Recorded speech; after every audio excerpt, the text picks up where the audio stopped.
Good evening. My name is Judy Humphries, and tonight we will be sharing the Rubberset Story. This talk is brought to you by a partnership that exists between Gravenhurst Archives and Gravenhurst Public Library. It's a pleasure for me to share with you our land acknowledgement statement first, as a statement of our deep debt to our Indigenous people. We acknowledge that the Anishinaabe, the Haudenosaunee, and the Métis people were and are still the keepers and caretakers of the land and waters upon which the town of Gravenhurst now sits. This is covered by the Williams Treaty and the One Dish with One Spoon Treaty. We are deeply grateful for the enduring presence of Indigenous peoples who have shaped and strengthened this community for the benefit of future generations, and we are committed to moving forward in a spirit of reconciliation and respect. You'll see that the beginning of this talk suggests something that was said in a number of places a number of times, and that is that every family in the town of Gravenhurst had someone, at least at one time, who had worked for or was working for the Rubberset. I'd like to begin actually by just thanking a few people for the ability to present something like the Rubberset Story. The history of the Rubberset plant. So I'm really happy with that. Yes. Only because Gravenhurst Archives has been collecting. Sounds great. Sounds good. Yeah. Gravenhurst for over 4 years, thanks to the foresight of volunteer founders Cyril and Marion Fry, Cecil Porter, Shirley Barlow, and many other volunteers who have followed. We have remained completely independent and volunteer operated. We are not a part of the town of Gravenhurst, and we receive no funds from the town. We are funded only by donations from people who care about Gravenhurst history. We welcome donations, no matter how small, from people like you who care about Gravenhurst. Contact us to find out how to support our operations. And as for this, the Rubberset Story, this talk is possible only because of the dedication of the Rubberset company itself to preserving their employee history, and the certain Rubberset staff members who took photographs at every event, every presentation, every staff member, every change to the building, throughout the first 50 years of its history. Orville Rowe took countless, and I mean that literally, countless photographs over his time in the plant. Jim Bailey preserved this history and brought it to the archives for safekeeping. Alan Den also brought Rubberset artifacts to us, and we would not have this rich history preserved if it were not for people like this, who were generous with donating things to us.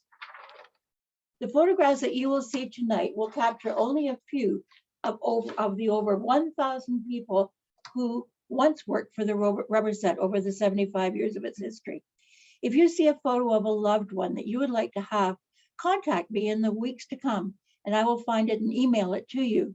Remember too, that where you have seen one photo, there may be more. You can also search by name the over 1,800 Rubberset photos and documents in our database, which is located on computers in Gravenhurst Public Library on the second floor. However, I warn you, many of the men and women who worked at the Rubberset often went more often by nickname than by given name.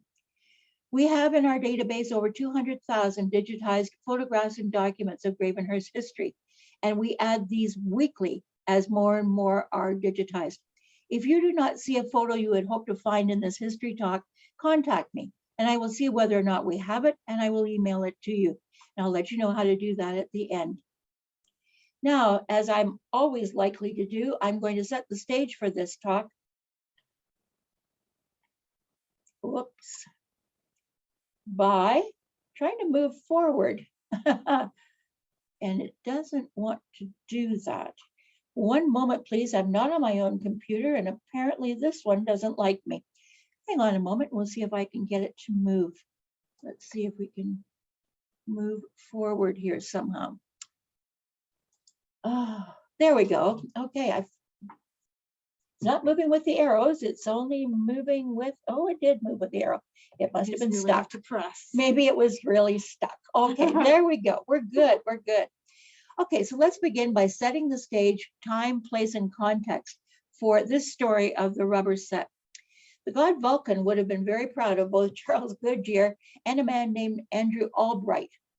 Applying the principles of vulcanization, Albright discovered that bristles set in rubber would not fail and not fall out if in fact they were in rubber and not in gum or glue or tar, as they were often set. He would keep moving forward to found the Rubber and Celluloid Products Company, and his brushes would be known as Rubberset, i.e. set in rubber. Marketed throughout the US, the brushes would be marketed in Canada as well when F.L. Hughes was hired to set up supplies in a factory in Toronto in 1914. But the orders were pouring in at such a rate that it was quickly clear that a bigger plant was going to be needed. They decided to look for a plant that would be close to the source of the materials that they needed. And right away, what they needed most was wood. They needed wood to make the handles, because all handles on brushes were made of wood at this time. So we're still talking about 1914.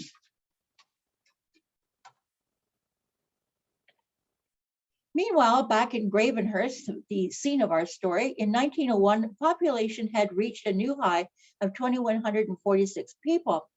That was because, of course, of the lumber industry.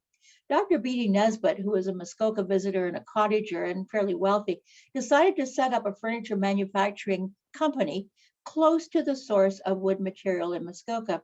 He would call it Clark Manufacturing Company.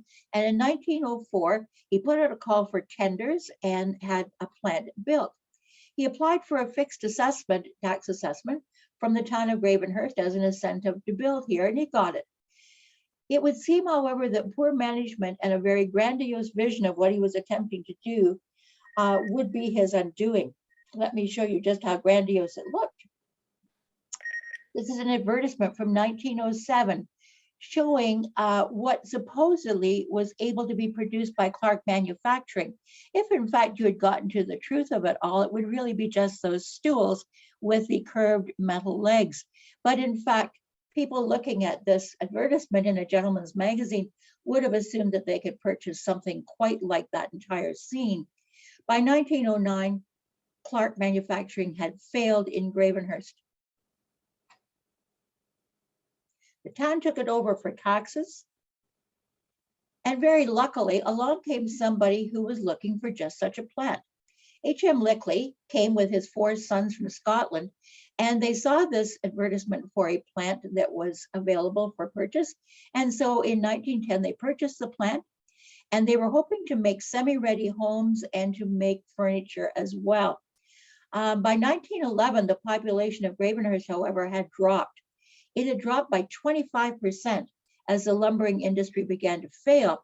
So now we had only 1,624 people living here. World War I started in 1914. There were a lot of things that were against Lickley, and his plant failed just like the Clark Manufacturing.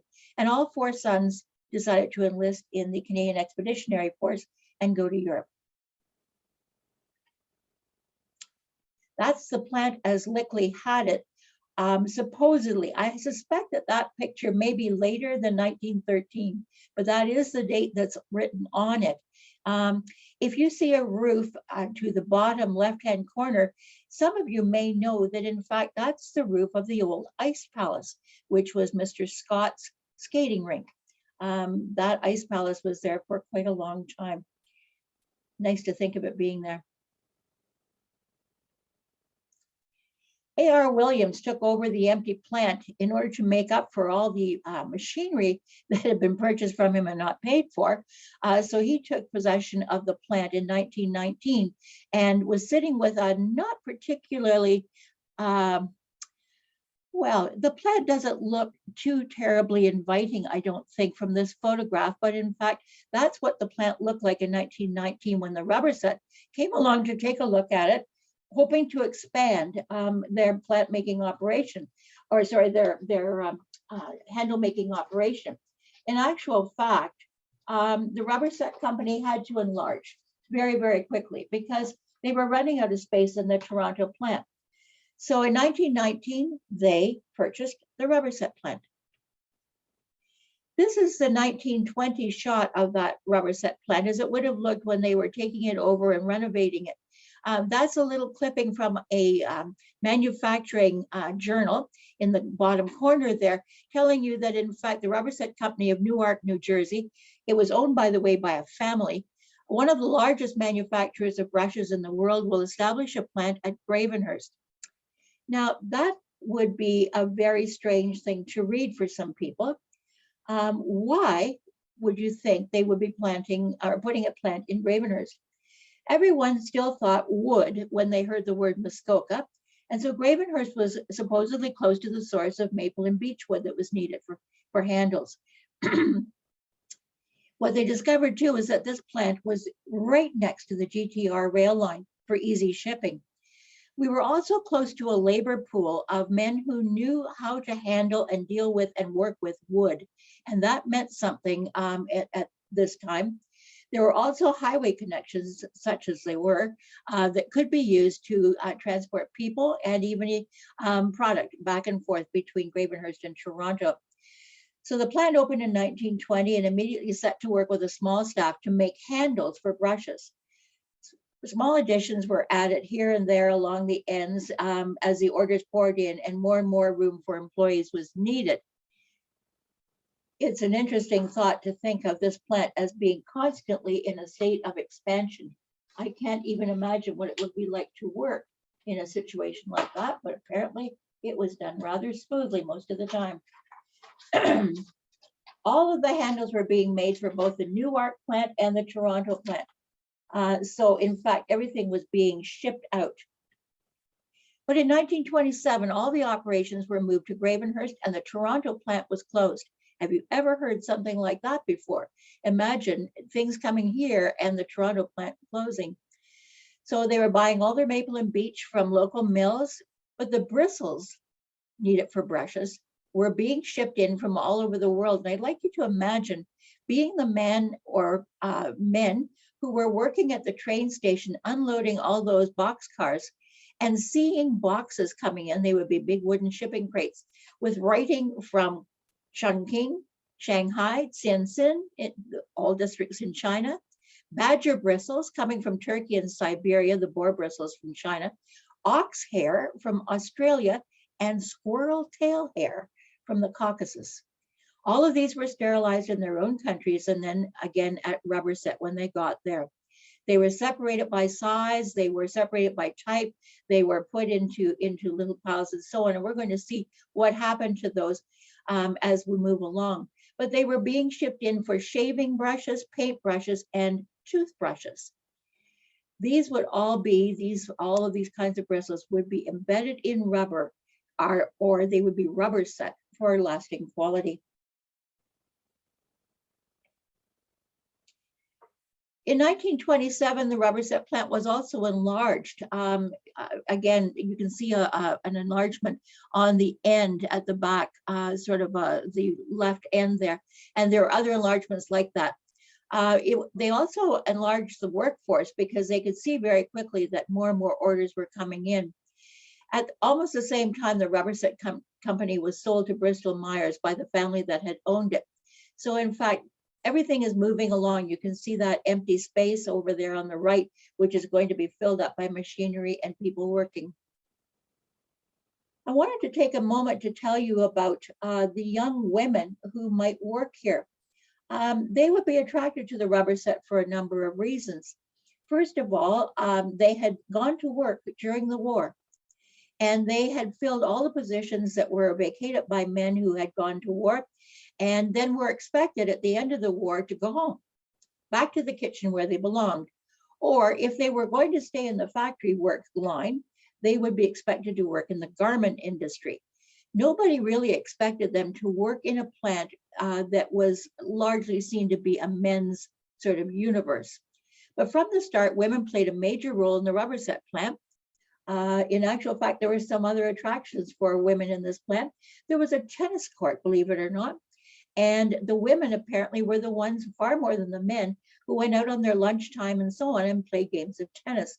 There were also rock gardens with benches, and they could go out and eat their lunches out there or take their breaks out there. So here's some young women who are working in the plant, and you can see that they're working on handles. An interesting photograph from 1927. In 1928, the first of a series of photographs was taken. This photograph was one of those infamous or famous, whatever you prefer, yard-long photographs that were taken at this time. So in fact, this photograph is in two pieces. And on a sunny day in 1928, the 60 employees of the Rubberset, 20 women and 40 men, came outside and had their pictures taken. And we do have the names for all of these people, or just about all of them anyway. These employees represented all sections of the operations in the plant. And what did they do in that plant? Well, the next photographs are going to show you a variety of aspects of the work that was being done at the Rubberset. The first area we're going to look at, because we've already mentioned that wood was going to be very important, this is the wood yard. And these men are doing the heavy labor of piling lumber stock. It was hard work, had to be done right because the lumber was coming in damp and it had to be able to dry out, so it had to be placed with shims between and so on. That heavy back-breaking labor would eventually in 1947 be replaced by one of these. That's a lumber piler. I think you would have to be somewhat brave to be using that thing. You can see where the man is standing on the pile of lumber, and you can see on the right-hand side of the first picture just how high up that lumber goes.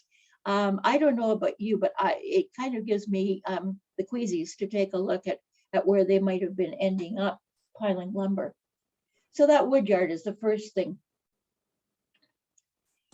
The photograph on the left shows you how wood was brought into the plant, into the 3 kilns that were in use to dry the lumber. There's a cart behind the man who's walking towards us, and there are 2 tracks laid down there. And that cart would run on the tracks and it would be bringing the lumber to be piled in the kilns. There were 3 kilns. They were going to be used to take moisture content out of the wood until it reached no more than at first 10%, eventually 3%. You can see the lumber is stacked up in the kiln on the right-hand side of the first or left-hand picture. So there's quite a stack of lumber in there. On the right-hand side, you'll see a man who's working away at the next part of the process, which was chopping the wood into lengths that would be correct to be used for various types of handles. So at one point he'd be working on handles that would be so long for a certain type of brush and so on. This sort of went on all day long for him. Machinery in the plant at this time was belt driven by steam. And you can see that men and women were working together on the floor in this plant, and you'll see that throughout. That again is something that was not common. And I think it speaks well for us here in our town that in fact that is the kind of thing that was being done. The blocks would be sanded before they were shaped into handles, and we're going to visit the shaping department in a moment or two. Here we are, shapers and planers are working away in here. The planers, first of all, working to make the wood smooth, and then the shapers, like Rusty Myers there in the foreground, that's Newton Myers to you, but Rusty in every photograph of him, working away at, first of all, cutting into shapes, and then eventually you can see a more mechanized version on the right-hand side as they are cutting, and then they're boring holes with a hand drill, first of all. Eventually it would be an air drill, boring a hole at the end of each handle. As you know, paint handles all had holes at the end of them. Not shaving brush handles, of course, but toothbrush handles had holes as well at the beginning, and so did paintbrushes. There's a gentleman sitting in a room full of handles, some of the 10,000 handles that were produced today at this time. Sounds like a lot, but it was not nearly enough. And so, in fact, you're going to see the results of it not being nearly enough. But for a moment, let's continue on with Fred Petsura.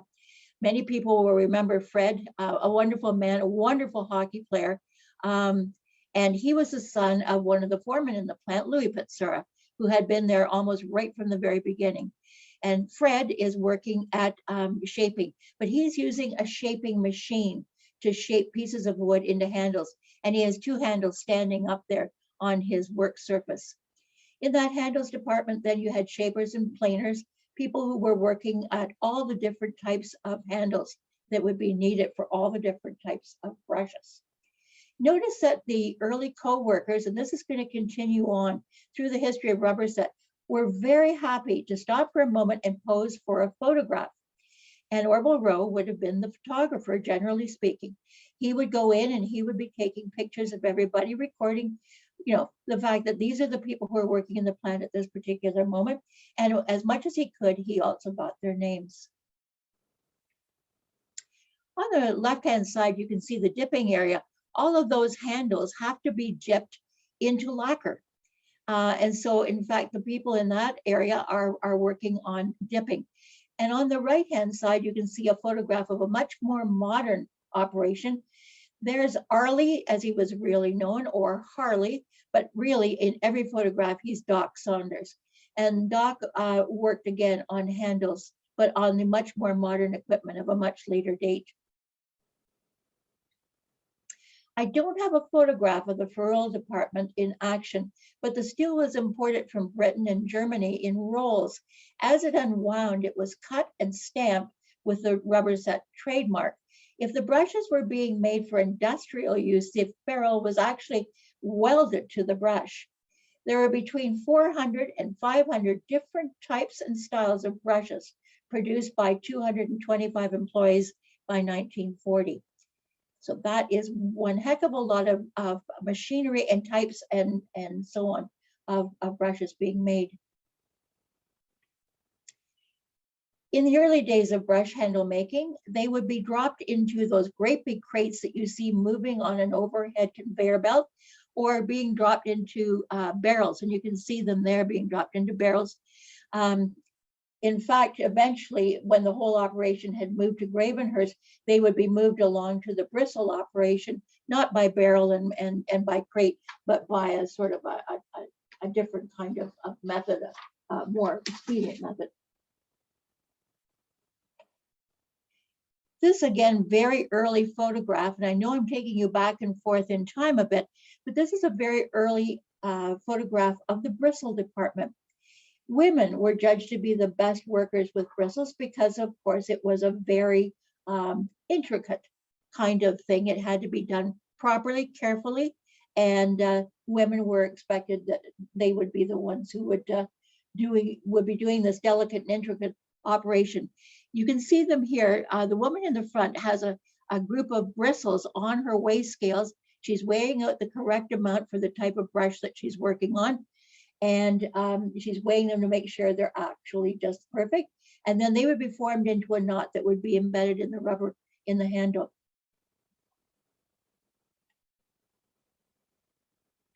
This photograph of the bristle department always brings a smile to my face. It's Reg Orton and Mac McKim working in that, as I say, very spacious work area.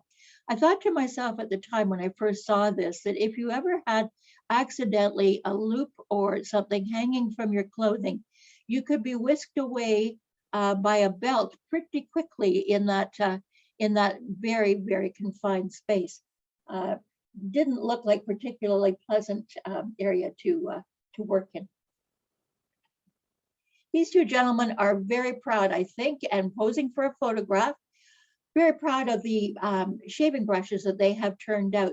And I've actually magnified a picture of one with a wooden handle, the Rubberset logo on the black part, and then that white combination of white and cream, as you can see, because it's a combination of various types of bristles.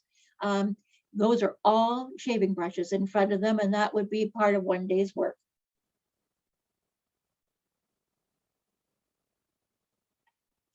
Helen Marsh is working in this photograph. She's working on shaving brushes too. She's weighing them to make sure that they weigh perfectly with both handle and brush on.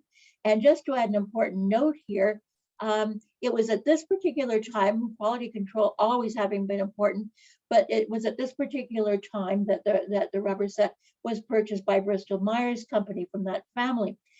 This created a huge increased volume of sales throughout the international company. In 1936, that same Larry Hughes that we had talked about at the very beginning would become the president of the Canadian operation and would be here in Gravenhurst. Everything was moving forward at quite a pace, but things in the world of labor were never as smooth as one might think. The Wildcat strike of 1937 earned an RCMP file, which is on file at Library and Archives Canada, but is restricted. I'm sure if we put in a Freedom of Information request and we're willing to wait for about 2 years, we would eventually be able to see that RCMP file and see whose names are recorded in it. But in fact, in September of 1937, there were strikes going on all over the place, including in Sarnia, in Oshawa, in Montreal, and so on. People were striking because they felt as though employees were being mistreated, or at least that they were not being given the respect and reward that was deserving, given that the companies were making such huge profits. So on September the 23rd in Gravenhurst, a strike began. It was a wildcat strike. These Rubberset workers were not unionized. It's a funny thing to say because interestingly enough, they were in a funny sort of affiliation with a group that I know very little or nothing about. They were in fact part of the Muskoka Workers Union. I don't even know what that is. I don't know. I couldn't find out anything about it at the time when I was putting this together. Negotiations had failed. The people of Muskoka and Gravenhurst particularly must have been really flummoxed to find out that they had a strike on their own doorstep. Interestingly enough, the Gravenhurst Banner did not cover the strike. They didn't want to perhaps admit to or have Gravenhurst perhaps tarnished with the brush of a strike, a wildcat strike, but the Huntsville Forester was more than happy to cover it. And actually a couple of correspondents for the Gravenhurst News covered it as well in their columns. This strike was not simply a strike of the employees. In actual fact, some other things were going on.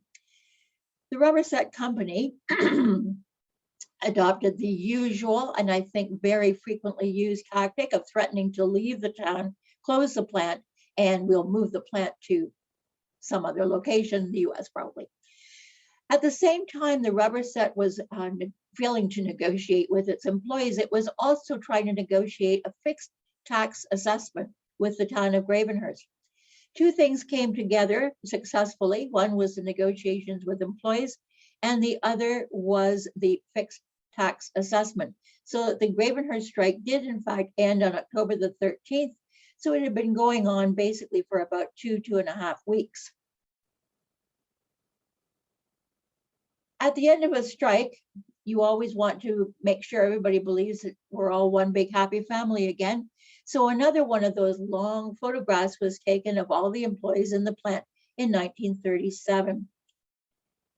The next photographs that I'm going to show you will introduce you to some more of the operations on the Rubberset plant, but not in 37. They'll be in 1939, which was a particularly prolific year for taking photographs at the Rubberset. I love the names for some of these. These were called the tin room guys on the photograph, taken in 1939. If you didn't recognize the names, you would certainly recognize the faces if you've lived here long enough. But those are all family names that we would all recognize if we were from here or have been here for a long time. The tin room guys were the guys who worked on the Pharaohs, as you could probably guess. The millmen, not too hard to guess what they're doing. They're also covered with dust, sawdust, and in fact, they work in the sawmill. Now, the sawmill did a number of things. It wasn't a typical sawmill that we might think of that we could even go to today out in the countryside. They were obviously piling and drying lumber and bringing it into the plant to the kilns and so on. We do have names for all of these people in these photographs. I'm going to point out to you Louis Patsura, who is in the bottom left photograph. He's in the front row and he's wearing a tie. He is in fact the foreman in the mill at this time.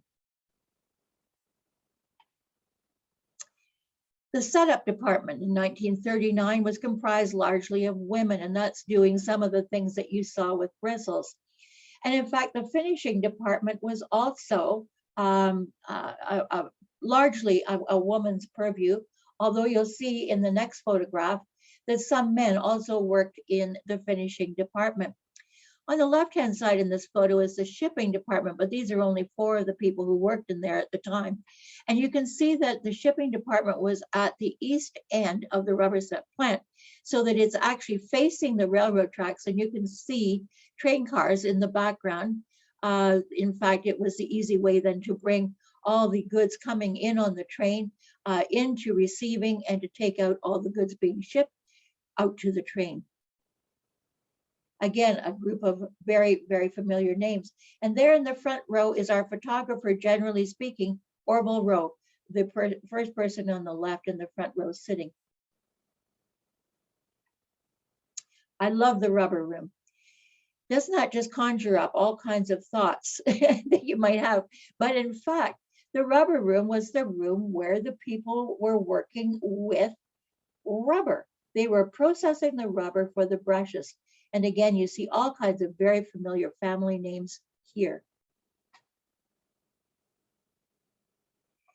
The office staff are nicely posed, excuse me, outside the building with their manager or supervisor, one male supervising the women in this plant. I have to say that most of the time, the superintendents and the foremen were, in fact, foremen. But there were occasional moments when, in fact, there were women supervisors in the plant as well.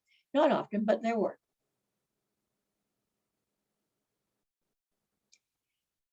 Now, this is an interesting photograph, first of all, because it's 10 years later in 1949. An interesting pair of photographs because it's talking about maintenance. This is not your typical maintenance situation in this plant. And again, I think the Rubberset has to have been congratulated on the way in which they employed people, hired people, found people to do the jobs that needed to be done. On the left, you've got the maintenance staff. And these are the men, along with Art Cove, who's their boss. He's standing on the top left in the left-hand picture. Those were the men who were in charge of keeping the plant clean. A clean plant is a safe plant. A plant with all kinds of debris and so on all over the place is not a safe plant. So that would be an important role. The people on the right are in the maintenance machine shop, which is a whole different kettle of fish. Art Cove is again sitting in the middle of the group in the front row. And all of those men did 2 or 3 different kinds of things. First of all, they had to maintain the machinery. And you know that if you work with any kind of machinery, nowadays it's computers, they have to be maintained and they have to be fixed constantly because they break down, especially with all that sawdust around in the plant. Imagine cleaning it for a starter. They also were the people who created new machinery in response to new kinds of product lines and so on being brought into the operation.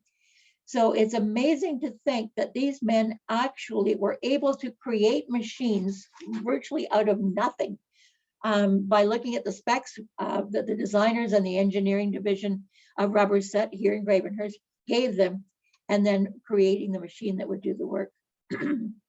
I do apologize for my voice. It's another one of those situations. Voices. 2 types of foremen being shown here, only for the sake, I think, of trying to show you a contrast. The photograph on the left is obviously the older photograph, and these are recording in progress. Departments. So in fact, you're seeing foremen from all the different sections, one for each. You'll see some faces there that you'll recognize. You'll probably recognize Gord Barnes. You would recognize Cecil Stamp. You would recognize Gord Finson, Louis Petsura. These are all people who were well known in our town. On the right-hand side is a photograph 10 years later in 1948. These are the foremen just in the brush making department. Now, wrapping my head around that one was tricky, but I thought, yes, I can see it, because there were sections where for each of the different kinds of brushes, each of the kinds of operations, each of the different kinds of bristles and handles, you can imagine how there would need to be a foreman in charge of the group of people working in each section. And again, you're going to recognize an awful lot of faces in that picture and some names as well. I see Obie Johnson at the left sitting end of the photograph, and I see right behind him Bernie Jones. I see Gord Barnes is standing beside him. I see Bill Brock sitting second from the left on the front row of those men sitting in 1948. And there are many, many more there whose names we know and would certainly recognize. Names are available. Besides foremen in the management sort of area of the plant, you would also be looking at the people who were in charge of coming up with the ideas and measuring the productivity. And so here, in fact, you see the engineering staff in 1949, Keith Barlow, Art Cove again, he certainly had lots of responsibilities, and Florence Clark. And on the right-hand side, methods and time study staff. That was a huge thing in manufacturing in the 40s and 50s. Methods and time study, figuring out how to do things faster and cheaper so that more money was being made. And you can see that Ralph Hansen is standing on the right-hand side in the second photograph. He turns up in a lot of photographs because he was very involved. And Betty Fountain is there as well, another name you would recognize if you've been here for a long time. Mervyn Firth was actually Tiny Firth's name, but I don't know if anyone ever knew him as Mervyn. He was, in fact, always known as Tiny, and that's Effie Gammon standing behind him in the office. Tiny Firth, or Mervyn Firth, was in fact the executive secretary to the president of the company. And men were secretaries at that time. That's often what they were. The receptionists and switchboard people at this particular moment in time are Etta Finson and Bev White, we hope. There was a question mark on that photograph, so I'm hoping that if someone knows that that's not the correct set of names for those two young ladies, you could let us know. The Rubberset had a full health center in the plant.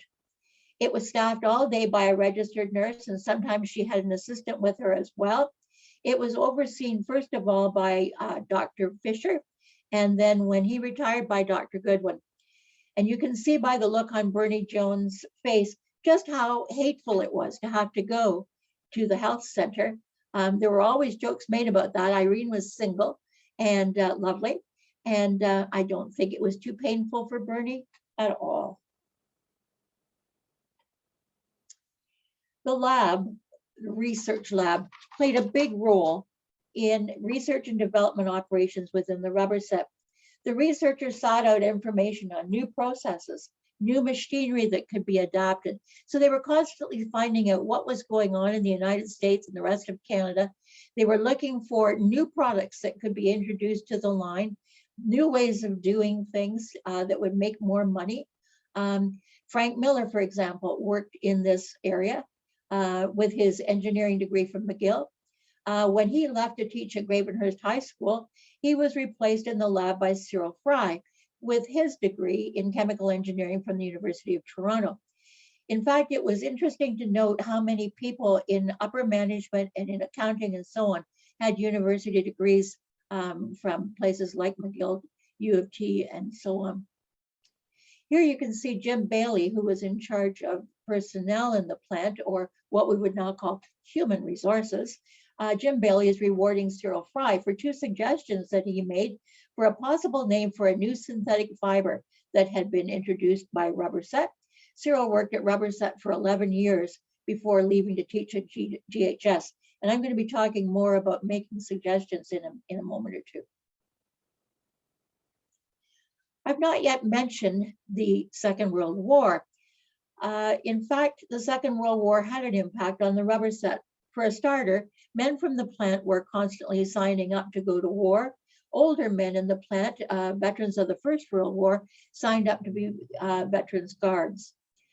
With a prisoner of war camp full of 400 Nazi prisoners in Gravenhurst, some arrangement also had to be made to let the townspeople know if one of these POWs had escaped. And it was the Rubberset siren that was chosen that would sound the alarm for a very specific series of long and short blasts to let people know that, in fact, there was an escaped prisoner. The Rubberset siren actually sounded a number of times in the day. It sounded first thing in the morning. It sounded for lunch. It sounded in the afternoon for the end of shift. It was one of those things that people just lived by. They waited for that sound. And how upsetting it must have been to hear it when it was going off in long and short blasts to say that a prisoner of war had escaped. Since men in the army would get their shaving gear from the military and not the drugstore, and toothbrushes the same, and very little painting would be going on at this time because no construction was really allowed during the war. All wood and metal and so on was being put into the war effort. As a result, Rubberset had to find some other ways of making things. They didn't make munitions as some plants did, but instead they made, and I love this, but they made toys. The toys were in fact simple and they were wooden, but they were much sought after. I'm showing you a few here. Most of these belong to me, but will belong in fact to Gravenhurst Archives. I do not have a Rubberset curling game, which was absolutely the height of fashion. It was the thing to do, and I would love dearly to have one for the archives. But things that could be done, you had a constructo set where you could make cars and buildings and so on.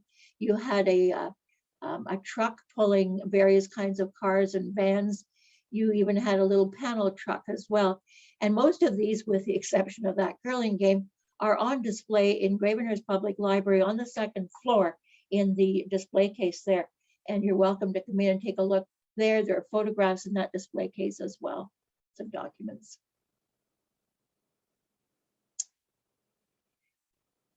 Men returned to town from Europe and the Far East looking to get their lives back. Rubberset did what it could, as it always would, by holding a gala dance in the town hall. You can read Opera House for that, for all ex-servicemen and service personnel, with a nod there to the number of women from Gravenhurst who had joined up as well in the First and Second World War. In the end, men like Chum Whitehead and his brother and so on will return from the war and come back to the Rubberset, where they were welcomed with open arms. In fact, there was a little story about Chum Whitehead in the Rubberset column and about him buying a house, getting married, settling down, going to raise a family. With all those men moving back home again from the war, everyone knew that they would be marrying, they would be going to be buying a house, they would be starting to set up homes. They would need to shave their faces and they would need to paint the wood in their new homes. And so they would be needing all kinds of brushes. And the Rubberset very smartly decided that they had better prepare for more and more orders coming in. And they did so. They did so in two ways. The first thing they did was to consider the need for a big expansion.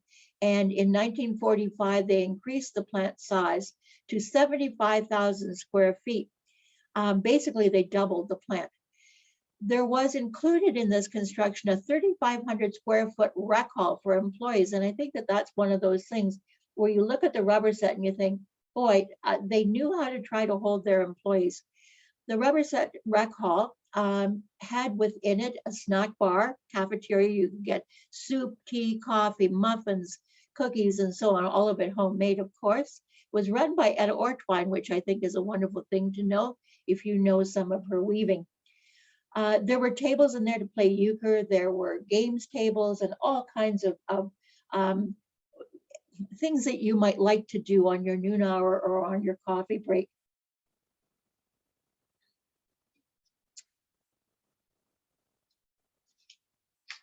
By the way, you'll notice in that advertisement for workers that a bus was being offered, free transportation from Gravenhurst to from Bracebridge to Gravenhurst, leaving at 7 in the morning up there and arriving at Gravenhurst at 5:40.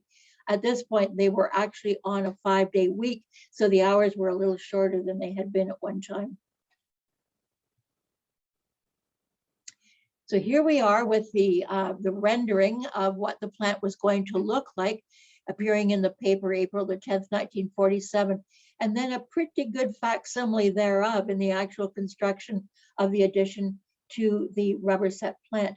They called that addition, by the way, Building 17, which gives you a slight idea of the number of bits and pieces that have been added on over time to the Rubberset. Shovelboard, ping pong, all of the things that people might like to do. Production space was included in the enlargement, by the way. So I'm happy to say that Mac McKim and Red Jordan would not be working in those crowded conditions. They also needed new space in production for new lines of things to be manufactured. They had a vacuum forming area. They had synthetic fibers coming in to be used, and they were starting to use extrusion machines to produce plastic handles for, certainly for the shaving brushes anyway. Rubberset employees, however, did unionize, like unionized workers were happening all over Canada and the United States. The Rubberset chose the United Mine Workers of America as their union. You can see that 90 voted for that, 28 against, and 25 just didn't vote at all. Now, that would be among the employees who would be working on the floor. Anybody who was, in fact, a supervisor or a foreman probably did not become a union member because they would be considered to be management, but that's just a possibility. You'll notice as well that the Rubberset attempted to maintain good relationships with its labor. So they had things like labor management parties, labor management dinners.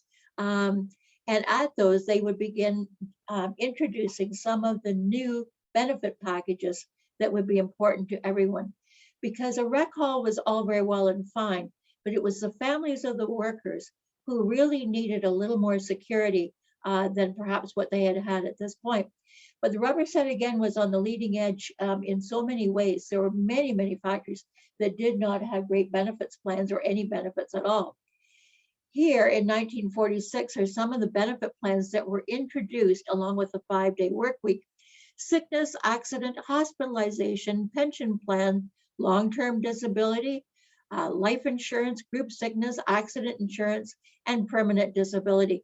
Those were all various parts of the benefits package that was introduced to employees in 1946 and 1947 to employees at the Rubberset. In return, employees at the Rubberset did what they were always really, really good at doing, and that was thinking about other people outside of the plant. And in 1947, they began what was called the Chest Fund for Community Charitable Work. The Chest Fund was a voluntary thing. In actual fact, you could elect to have a little bit of your paycheck taken off and put into a chest fund, which was being managed by employees, not by management. And at the end of the year, money from that chest fund would be given to various charities throughout the community. By the way, at the same time as all of these things were happening, a night shift was also introduced. It wasn't compulsory, but there was a premium for people who decided that they would, in fact, work on the night shift. In fact, it was 5% to start and eventually became 10% premium on your wages for working the night shift. It didn't last. The night shift went, eventually enough employees were working the day shifts not to need that night shift anymore. But for a while, that night shift was needed to keep up with all of the orders that were coming in. The Rubberset must have found itself on pretty good footing because they purchased a plane called the Bristol liner. They called it that. And you can see on the left, the plane that was first purchased. It had room for 5 passengers and 2 pilots, pilot and co-pilot. And in fact, you can see the people who are standing there, Orvro again, and Alma Avery, who wrote the column called The Scoreboard for the Rubberset in the newspaper locally, and Ernie Draper.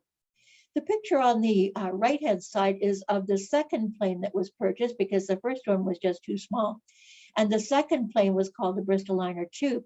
These planes were largely meant to transport executives and staff from one place to another in the great big Rubberset family. So in other words, executives would be flown from Newark, New Jersey to Gravenhurst, from Gravenhurst to Newark, and so on. The actual picture on the left, though, that's not necessarily employees. Some of the people in that photograph are employees, but some of them are also members of the Quarter Century Club, the club of retirees. When the Bristol liner was in town, when it came and landed at Muskoka Airport, bringing some executives from Newark, it would be here overnight, maybe for a day or two, or maybe even 3. And while it was here, in actual fact, interestingly enough, the plane was used to take people up for a little flyover of Muskoka and Gravenhurst. And so you'll see a number of the people in that photograph are actually retired employees of the Rubberset who had never flown before and wanted to give it a try.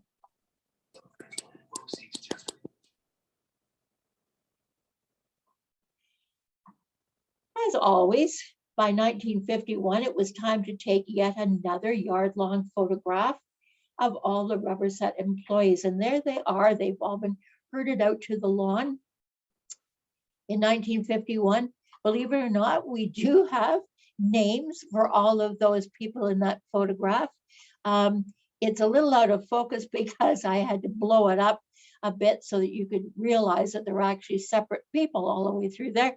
But in actual fact, we do have names for them, and you can see very clearly their faces in the photographs.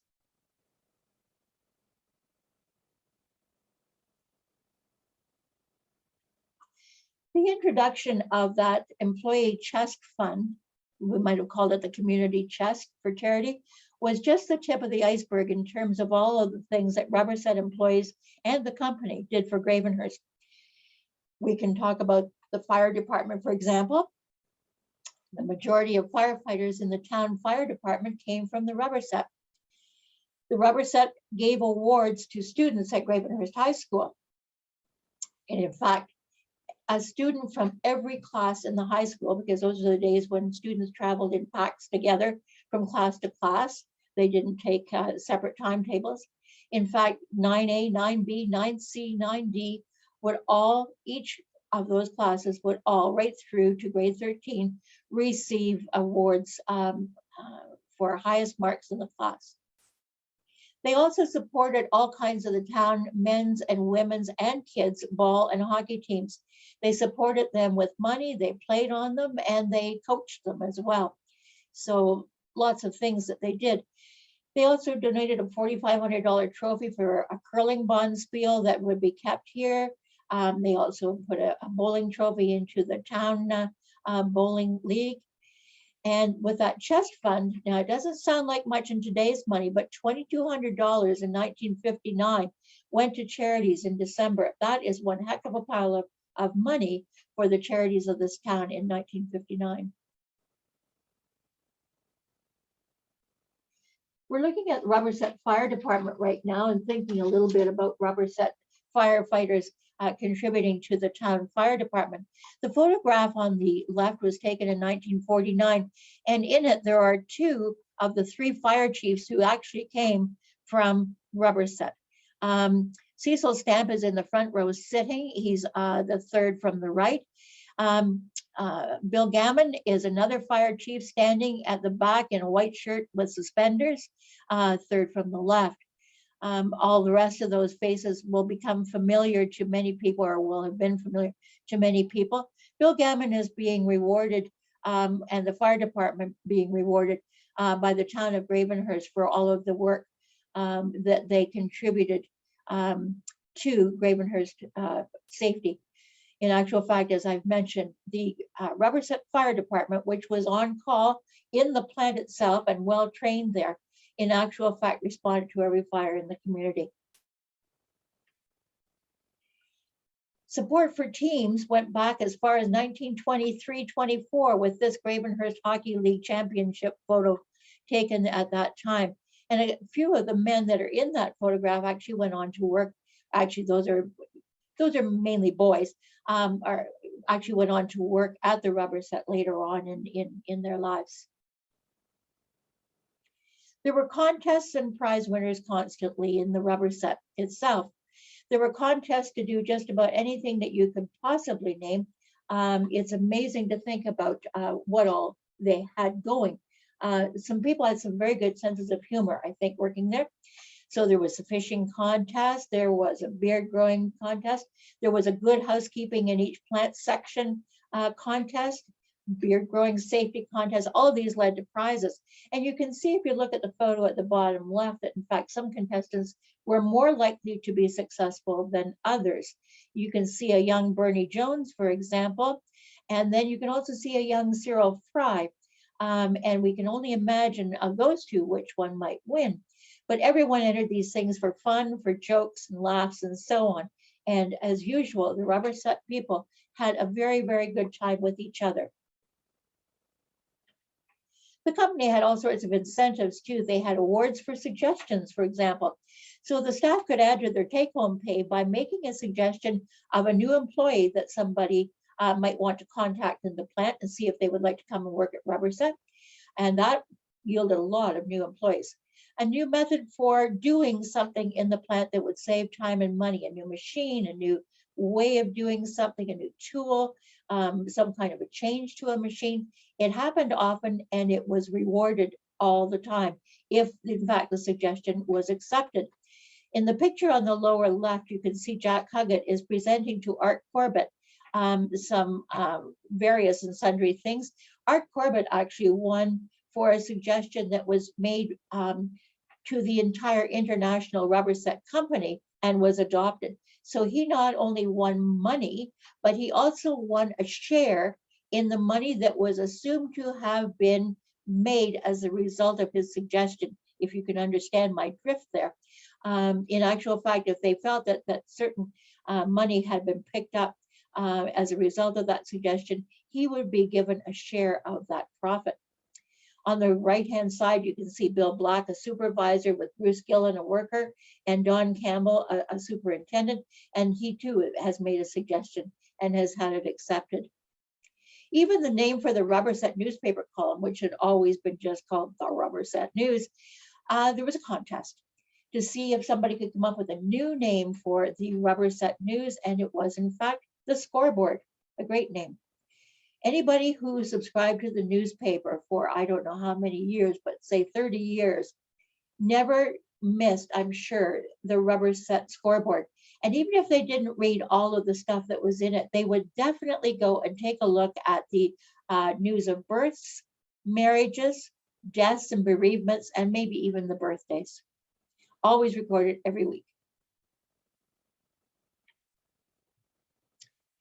There were other kinds of incentives as well, I should mention.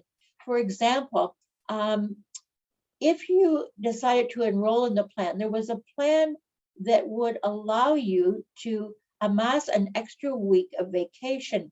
For instance, if you enrolled in the plan and you had a year of work without a late or an what we call unverified medical absence, you could in fact earn an extra week of paid vacation. Now there's a punch clock because all plants had punch clocks. So in fact, you know, your lateness would certainly be carefully recorded. In the first year that incentive plan was introduced, of the about 365 employees who were eligible to sign up to try to earn that week of vacation, over half of them, in fact, did earn that extra week of vacation, which they could take added on to the front or the back of the plant shutdown, which always happened for 2 weeks in the summer. Most factories shut down for 2 weeks in the summer all across Canada. Or you could arrange with your foreman to take that extra third week at some other time, if in fact it would work out for the plant. The employee suggestion plan also gave employees a chance to suggest changes to their own production area. And who would be the one who was going to implement all of those suggestions? Well, that would be those machine shop guys that we saw earlier, who would be the ones who, along with engineering and the research lab, would come up with the way in which to design a machine to carry out that suggestion that was being made.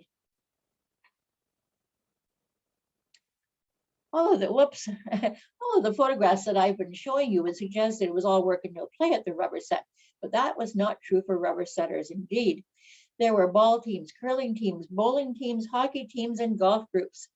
And there were championships held among all of them. There were prizes and cups and all the usual foofara that went on with all of that.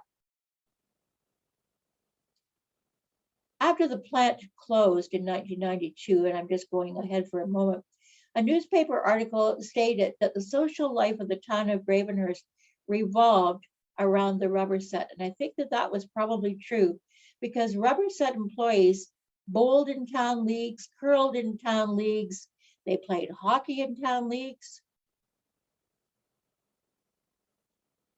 they played baseball in town leagues, and they coached baseball in town leagues. In actual fact, Rubbersetters coach children as well.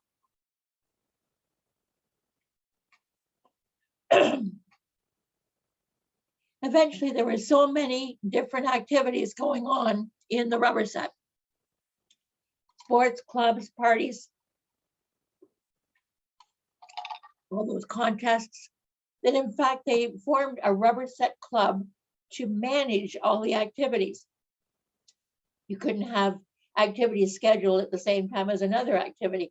And so every year, the Rubberset employees elected a group of people, one from each section of the plant, to manage games, sports, clubs, contests, picnics, children's Christmas party, euchre, dance, ping pong tourneys, bingo, fall weenie roast, golf tournaments, tobogganing excursions, ski parties, you name it. They did everything.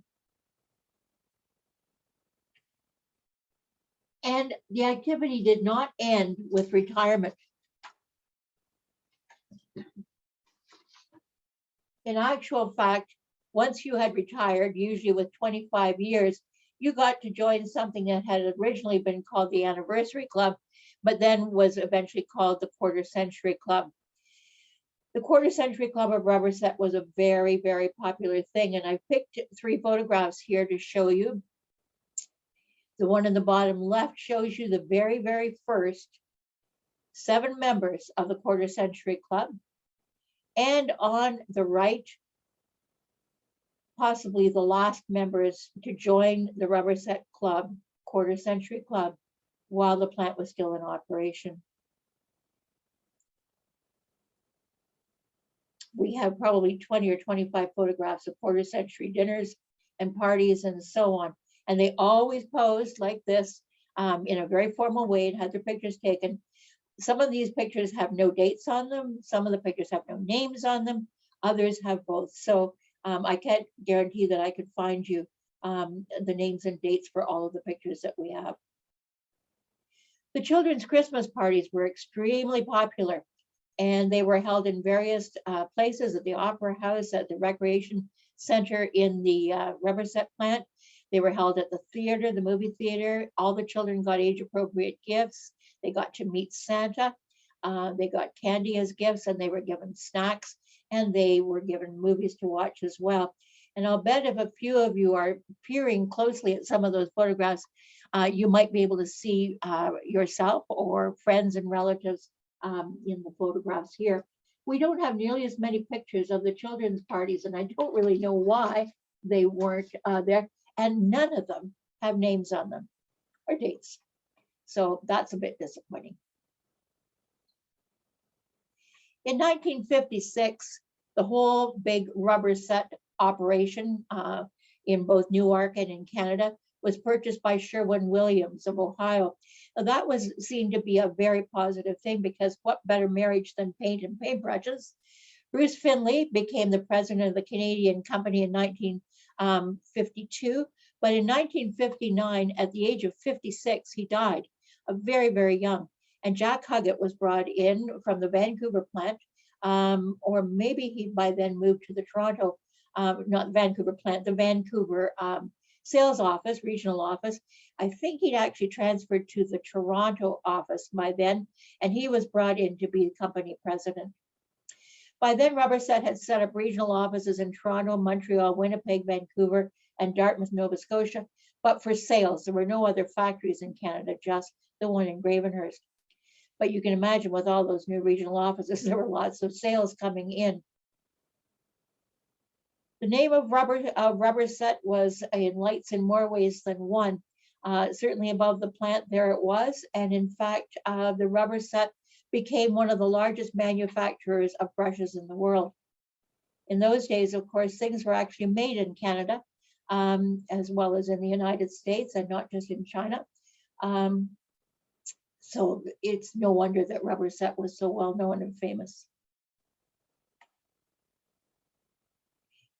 In 1959, the Rubberset introduced a new type of paint roller to the world. This is something that doesn't sound very spectacular, but in fact, it really was. It was not just any old paint roller at all. In April of 1959, the Rubberset was selected by the National Industrial Design Council to receive an award of merit for its design of a particular paint roller. It was an industrial, heavy-duty, Flowmatic paint roller. And it was all kinds of things about that paint roller that made it win this award. This award then placed that roller in the design index in Ottawa, Canadian Design Index, and it was actually on display in Ottawa as something that had won an award for its design. And where was it designed? Gosh, could it have been in Gravenhurst? Indeed it was. And the paint roller, of course, became yet another thing that was going to be manufactured here. And not just one paint roller, but all the different types that were going to go on, and a whole new production line was going to be needed. The introduction of that paint roller actually became, it sort of morphed, I guess you could say, into all the other things that it would have to become, such things as starting out as lamb's wool and then moving into Moblend, which was a blend of mohair and synthetic. There were all kinds of high density polyester ones. There were short ones, long ones, and so on. There were extension poles. There were foam brushes, paint brushes. Who would have imagined? And the Rubberset paint tray as well. This expansion of goods and products would, of course, require another expansion. But before that could take place, a couple of houses had to be moved. Two houses were moved, actually. This is built, the Gammon household being moved from the area in front of the Rubberset. And the Campbell house was moved as well. Gammon's house was moved over to Fairview, and the Campbell house was moved to the west end of Phillip Street, sort of kitty corner from the Scout Hall. This expansion would accommodate an extended finishing section, a personnel department, superintendent's offices, an expanded shipping area, and a much expanded production area. And so in actual fact, there was the artist rendering for the newly expanded 80,000 square foot Rubberset plant. It was actually 83,000 and some feet. You can see the train cars are still shown very clearly there as well. And that the front of the plant is facing that way. They have the Rubberset raised letters over there on that side of the plant. In 1967, company officers in the plant included Jack Huggett. That's a photograph from 1962, and I'm talking about him being president for quite a long time, actually, here. Oscar Finson, who was vice president of production, is in the photograph in the middle. I don't have a portrait photograph of either D.W. Campbell or of Herb Swift, but I do have that very young and very handsome looking picture of Jim Bailey, who was the personnel manager at the time. After Jack Huggett retired, a new person would come into the Rubberset. And you're going to see that photographs become very thin along the line at this point because Orville Rowe retired. And although several other people did take over photography in the plant, it was not the same. And it really wasn't done very, very often anymore. There was also a bit of a downturn in the economy, if you can recall, in the 70s and 80s, up and down, up and down. And so the plant at one point, even in 1972, moved to a 4-day week to avoid having to lay off employees.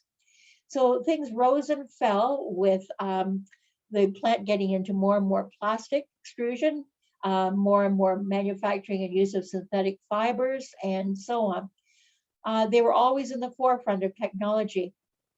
Norm Walski is shown here, and I have other pictures of him presenting awards to students and so on, but very few other photographs really from this time period forward until this very sobering set of things.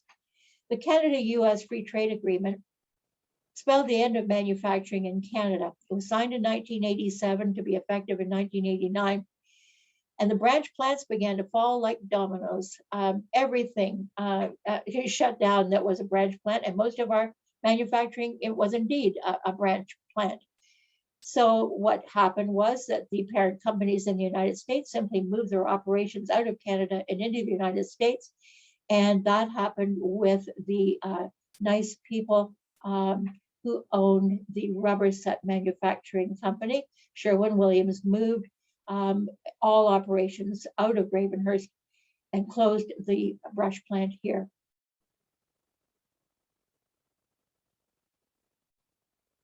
A sad photograph. Kempermans were brought in 1994 and they tore down the plant. I don't want to focus on that one for more than a couple of seconds because it breaks my heart. There's a brick from the original Rubberset building. The brick was made by the J. Price Company, obviously, and that brick is in the display case in the library. I put it there along with toys and several photographs for you to take a look at should you be in the library. And really, it's symbolic of what we were left with when Rubberset left. We were left with a brick, some toys, a few thousand photographs, I must say, and all the wonderful memories that remain in the minds of the people who lived here when the Rubberset was here. Everyone who lived here, I think, was touched by the Rubberset in one way or another, but that's unfortunately all that remains to us. If anyone has questions, I would be more than happy to take them. I'm going to just, as you start going to the chat room for any questions that you might have, I'll show you 3 more slides. How it all began with a toothbrush and a woman saying, "Oh, for a Rubberset toothbrush, because the bristles are falling out of hers. If only they were set in rubber."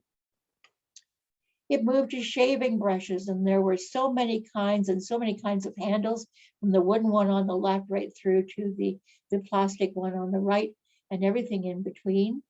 All sorts of different kinds of things were used. More kinds of and shapes and sizes of paintbrushes and types of paintbrushes than you could ever imagine, including brushes used to smooth wallpaper. And I will leave you with some photographs of the Rubberset plant. This is one I'm particularly fond of because it has the old water tower that I remember, and many of you will remember, in the foreground, and the tower on the fire hall is there too for drying hoses. In the middle is the Rubberset plant, probably in the 40s, I would say. Yes, it would be the 40s. And the huge piles of lumber behind. You can see a spur line came in off the rail tracks for loading and unloading. And in the far top left-hand corner, you can see the ice storage area where all of the ice was taken off Gull Lake and stored for transportation by sea and rail. There were a lot of departments and sections over the years in the Rubberset, and those are just a few of them.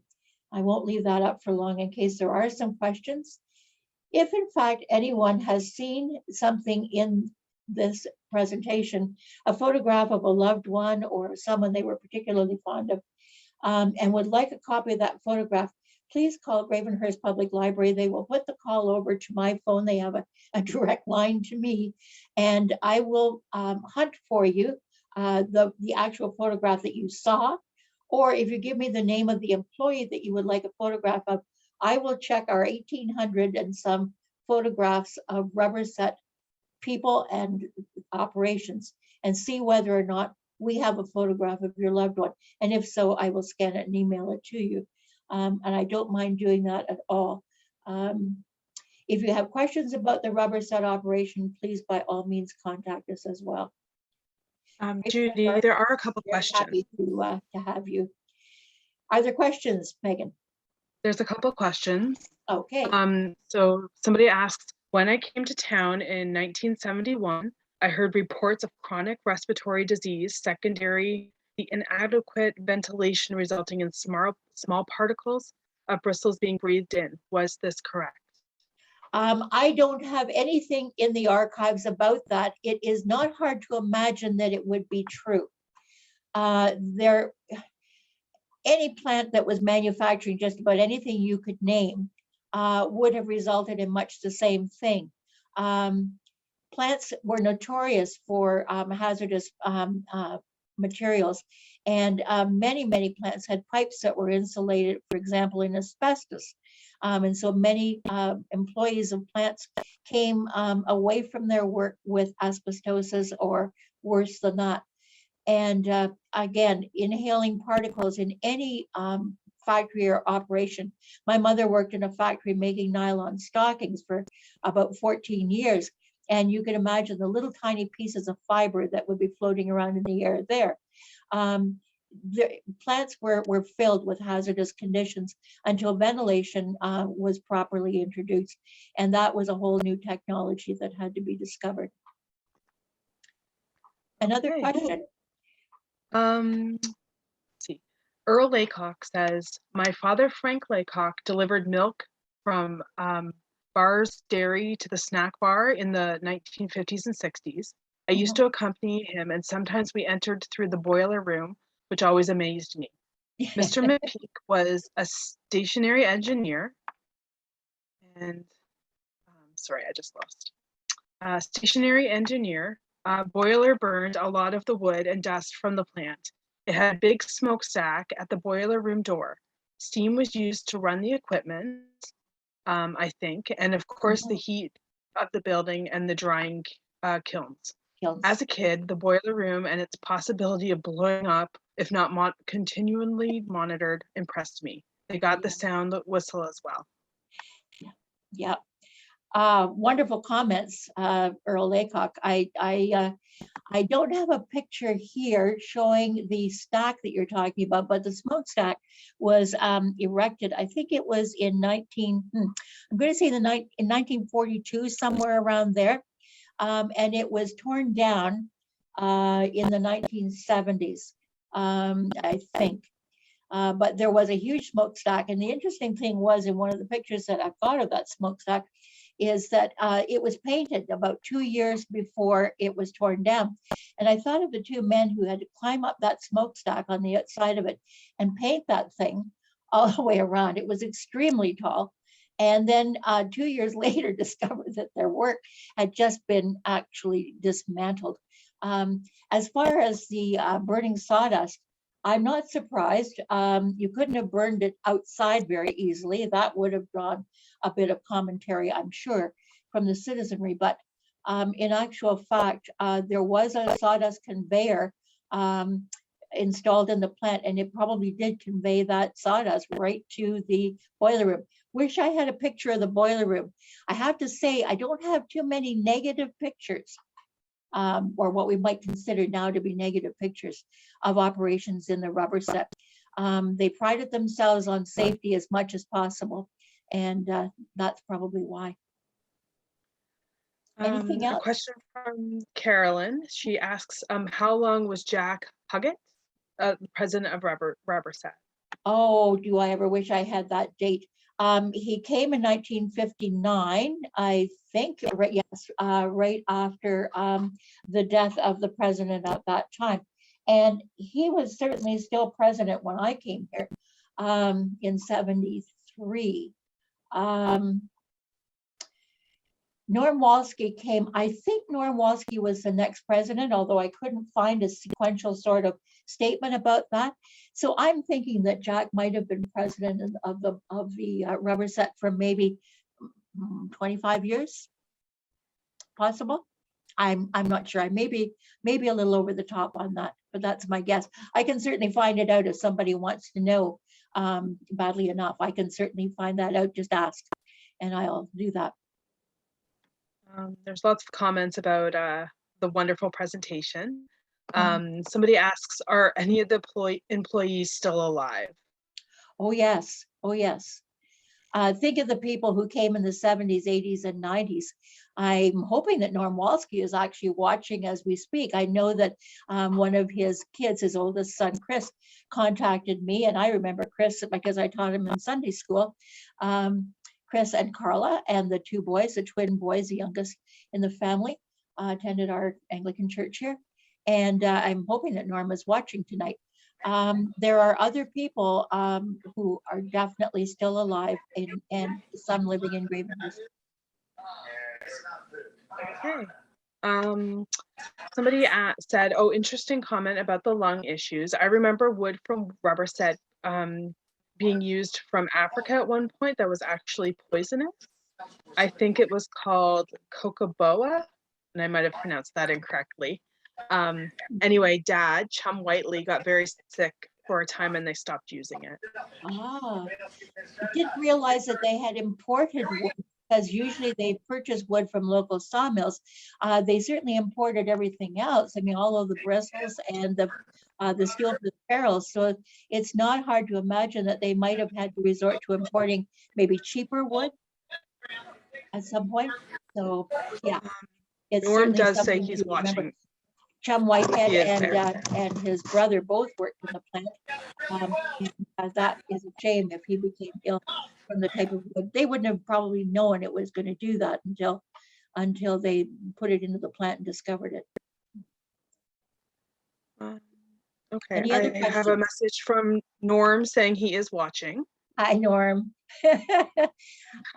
Good to hear from you. It was lovely to hear from your son, Chris. Yeah, nice work on that. Very nice. A lot of information to get into 1 hour, and I wasn't successful.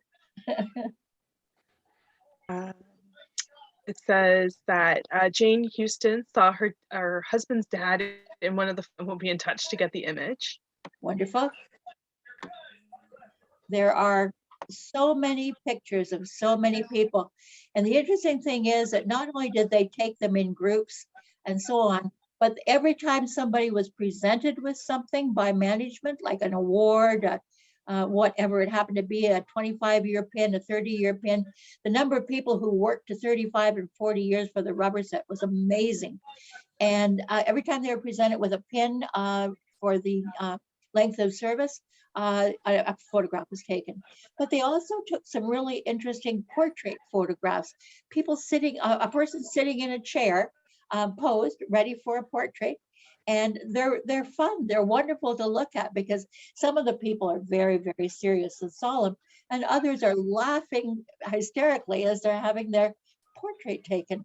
I think that the photography that went on in that plant, I only wish that Orville Rowe and Millie and Cheryl, particularly Cheryl, were still alive to see the fruits of what went on with all of those photographs that Orville took. It would be lovely. Cyril Fry, of course, is somebody that I'm hoping is watching. Cyril Fry is still in town here and worked in the plant for 11 years. So there are lots of people still around who either worked at the Rubberset or whose moms and dads worked at the Rubberset for sure. Somebody mentions that Effie Gammon is 94 and a resident at the Pines in Bracebridge. Is she? Isn't that lovely? She was in the photograph with Tiny Firth. She was standing behind his chair. And yes, she was in the office, one of the many office workers there. And I think quite a very popular girl in there. I'm wishing people like Effie could see something like this, but. And then somebody else mentions that she thought they were making knife handles at one point. Making which? Knife handles. Oh, I don't know about that. I didn't run across that. They sure made a lot of oddball things. They made all of the display area stuff for Sherwin-Williams in the United States and Canada. They made all the wooden like tables and cupboards and so on that you would put in a permanent display area. They also made display materials for the Rubberset company that would be taken to places like the CNE. So there was actually a setup at the CNE, Canadian National Exhibition in Toronto, which had all kinds of, like you have walls and cupboards and tables. But there was a woman who went to the CNE with all the stuff from Rubberset. Her name was Doris Myers, and she ran running exhibitions of how bristle was turned into a knot and formed into a brush handle to make a brush. And I guess they were extremely popular because most displays at the CNE at the time were static. Nothing was happening. It was just stuff to look at. And here was a woman who was actually giving these ongoing displays of how you did things with bristles to make brushes. And I guess people just lined up by the dozens to watch it happening in the Canadian National Exhibition. And they toured some of the kinds of displays and so on that they created at the Rubberset plant to England, to hardware shows, to hardware shows in the United States and in Canada as well. Anything else? I've got a lot of comments, just like how wonderful the presentation was. But Mark Claremont asks, "It is Etta Oderswin? Ortwine, Etta Ortwine. Okay, the same person of Sloane's famous blueberry pies." I don't know whether she's the same. I would think Etta Ortwine, the way I know Etta Ortwine is from her incredible artistic ventures. She did weaving, she did trapunto, she did all kinds of wonderful kinds of pictures made from fabric and so on. And she was very, very skilled. But she's probably the same person with the blueberry pie making, because she made all of the snacks in the snack bar or cafeteria, as you might call it, in the Rubberset. So they had like homemade cookies, pies, muffins, all of those things were there in the Rubberset. And you could just buy yourself a snack to sit down with over your cup of coffee and your cigarette, of course. I'm sure everyone still smoked then. But it probably is, in fact, the same at Ortwine. Yes. And then Reg Horn says he had his job removing the ash from the bottom of the chimney his first summer there. Ugh. Ugh. There were a number of students from Gravenhurst High School who had jobs at the Rubberset. They hired students whenever they could, whenever there was going to be work for them to do. They didn't always get the nicest of the jobs, but in fact, it was money to put in the bank for schooling and so on. I wouldn't have wanted that one. And that's like the last of the comments. Good, good. Well, I'm hopeful that people will, in fact, contact Gravenhurst Archives through the public library. If you want to find out how to donate in support of the archives, whether it be things for collections, anything that you think any other person in Gravenhurst would enjoy is something not to throw out, but instead, when you're purging, to run past Gravenhurst Archives and see if we might be interested. And the other thing is, if you're interested in donating to us, we're always happy to hear from you, even if it's $1 or $2. That would be wonderful. Thank you very much for joining me tonight, and I appreciate it very much that you've taken an interest in Gravenhurst history. Thank you very much, Judy. Have a good night, everybody. Night, folks.